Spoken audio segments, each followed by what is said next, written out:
There we go. Good evening, book lovers of the internet.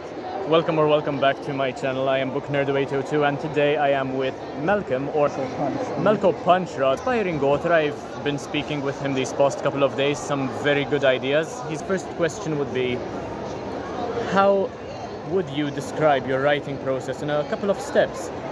Right. So you mentioned my writing process. Basically, I've been writing and scribbling because I write fantasy, for those of you who don't know. I'm not published yet, but I do have some works that are almost done. I write everything. I started with horror, then I won some short competitions, and then I emerged into fantasy because I always love fantasy. Basically, I get an idea and I don't start writing it immediately. I usually let it simmer for a couple of days, and when I feel as if I want to start writing it, I'd be thinking about it all the time. That's when I sort of either look at my maps, look at notes that I've already done, which to those who don't do notes, I recommend you doing notes, even if it's just one-liners, because the more time passes, the more you realize, especially in a fantasy world, that they sort of connect to each other without you realizing them, and they sort of fit into their own places on their own. And that's such a mesmerizing process. It's like, oh yeah, this could go with this, and it's rewarding as a writer. So may I ask about the editing process as well? Right, yes. During some instances, for instance, have you ever written parts of your stories or books or whatever and decided to put chapters in different parts of your story because you did not enjoy the sequence? Actually, it's funny that you're mentioning that, because the one that I've written now, it's 160,000 word manuscript, and I've been writing it since 2020. And it started with a 20k short story. It was meant to be like this epilogue. Evil is gone. It's just there's this dragon and he does some damage and whatnot. And I like the story, but I realized it was very mediocre. I like the characters, and that's sort of what drove me to keep with the story, because I like the characters. And it became bigger. It became 100,000 word manuscript. It started off with a simple night out at the tavern, then a dragon attacks, and then there's, weeks later there's a wedding because, they need to have some levity. But then I realized that it's sort of slow. And it was last year, after I met you in last year's Comic-Con, I thought about, what if the wedding comes first? And that's when I decided to reconstruct the story again for the third time. I rewrote it like 3 or 4 times. That's why I've been writing it since 2020. Especially, I had sent it to a publisher, and I was telling them I don't like the ending, and they told me neither were we. So I looked at them and I said, why are you going to publish my book? And that's why I then decided to sort of be more guarded with my work and make sure that because if I'm not 100%, if I'm 99% happy, I look where I can fix that 1%, because I am extremely self-critical. But regarding my editing process and my writing process, I start writing, and this book I was unemployed when I was writing it. And so I would wake up at 7, take my tea for the day, and start calm down, get in the zone. At 8, I'd be writing. I'd stop around 11, eat again, maybe go take a break, watch a movie or something, continue writing till maybe 6:30, either watch a movie, go to the gym, walk, then eat, shower, and then I would write till 10 p.m. So that was my day. I would write, only write, and you could ask my friends. They would have to drag me out to go out. But I loved it. I would write even in weekends. I would not stop. When I would finish a chapter, I would stop. That's when I would stop. The following day, I would read my chapter, edit it, and then I would say, okay, I deserve a break, and I would play on my Nintendo or whatever, enjoy the day. The following day I would start again, continue the next chapter, and that was my process for like the 8 months or so that I've written this book. And I finished it I started in November last year, last week of November. I finished it in the first week of June, so quite some time had passed. And I waited 2 months. I reread my book, edited. Obviously you find mistakes every time. And I was like, wow, I really like this one. And I like the ending as well. I had a close friend of mine who read it, and he gave me constructive criticism as well.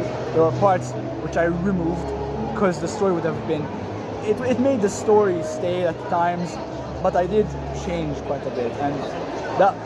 And then in the month of October I made appendix, the 15,000 word appendix, which sort of, I tried not to be too informative. I tried to make it like a sequence of short stories, so the reader, if you want, you can read it. If you don't, you're not gonna miss out on the story. But it has actual short stories and poems that help enriching the world. Yeah. So if I may put you on the spot here, based on your experience as a writer so far, what would you say? How much of an input would you say the characters have on the story? Do you think the characters drive the story, or do you think the plot is the only thing that's necessary? Do you think you could have a setting where the characters are not necessary, are not present at all, and still engage the readers, your audience? I think that answer would be like, can you play chess without the chess pieces? Right, you know, okay. it's you can have Dark Lords, whatever, but it's the characters that you remember. You know, like I remember reading The Witcher.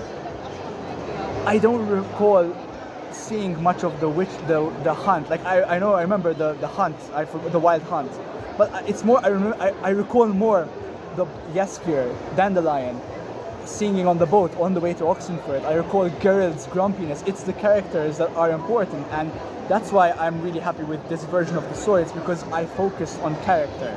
I focused on, you know, you're feeling that they're alive. You know, that it's not, you're not just reading blah blah blah. It's not like mundane. It's that's why, like, if you look at Harry Potter, sure there's Hogwarts and whatnot. There's the setting as well, and I think a good setting really helps as well with the characters. And I think they relate to each other. They work hand in hand.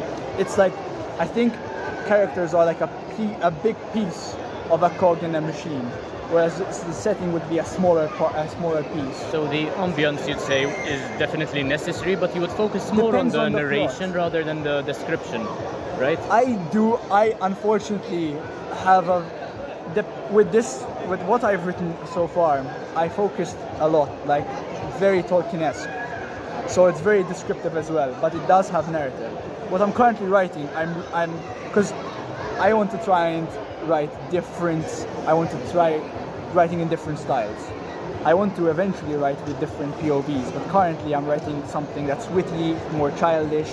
So you tend to focus less on description and more on sort of that dialogue and that sort of wittiness that the character would be thinking, for example.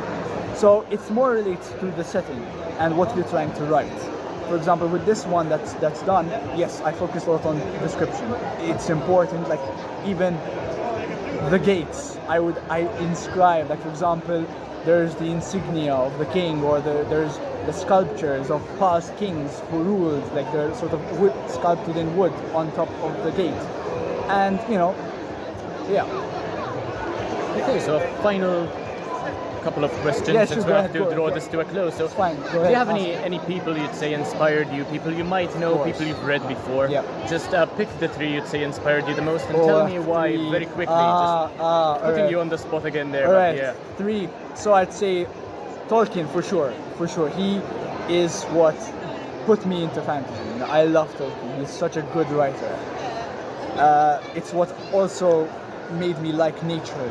I admire his sense of love to nature, and it's why I love nature as well.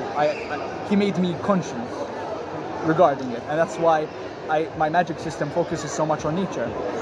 Second, I'd say C.S. Lewis. Why? I was reading C.S. Lewis, I had my characters in a forest, and I was like, you know what? I want to have talking animals. Why not? It's fun. My world is for everyone, you know, like I want children to be able to read it. I want adults to be able to enjoy it as well. So I said, might as well, but then you have to give a reason why animals can talk. And so that's why I applied magic. My magic focuses much on nature as well. And so there's a reason behind why animals can talk, and in nature and not in cities, in rural areas. And the third one would be Game of Thrones. Yes, Game of Thrones is major inspiration. The whole world, funnily enough, started because my friend and I, a pen friend, we were on Roblox. We were trying to make a game based on like For Honor, and you know, I was a builder. I used to make maps and whatnot. I made Game of Thrones maps, Lord of the Rings maps, etc. Star Wars, you name it. And I told him, let's market our game. I'll write a story, we can animate it, put it on YouTube. I used to put videos on YouTube, get the views, promote our game. And my friend bailed on me at the very end when I had written 8 episodes of 20 minutes each, sort of, roughly. And I had all these characters, some ideas. I was like, what am I gonna do with them? So I kept them. The samurai, we had the samurai clan, they became elves. Vikings became some of them dwarves, some of them actually Vikings. And knights became like humans but more spread out. And the world became to grow. And I'd say Game of Thrones really inspired me from that point of view, because I had a bit of like, it helped me get into reading again after COVID. Like, Lord of the Rings got me into fantasy, but Game of Thrones was what got me into like hooked into reading and enjoying a good novel. Got you out of that kind of reading slump, right? Yeah, definitely. 100%. And in a sentence or maybe 2 at most, do you have a message for the world, maybe what you use your writing for? Basically, I want to make people smile. You know, I love a good laugh, but I might not have it in my book all the times. You know, it's quite a serious. There are times of levity, but I want to enjoy a good book. I want to read about knights. I want to read about cavalry, sieges, and that's why I wrote it. You know, because yes, there are, and that's why I reread Lord of the Rings. But I wrote it for myself, and you know, if you like what I like, then you know you're gonna like it. And finally, we spoke about a couple of books which you think are severely underrated. You'd want to share with my watchers, maybe? Yes, because I want to promote some books that aren't mine, but they're, oh my gosh. So, the first one. This book was, there is the Maltese Lira in it.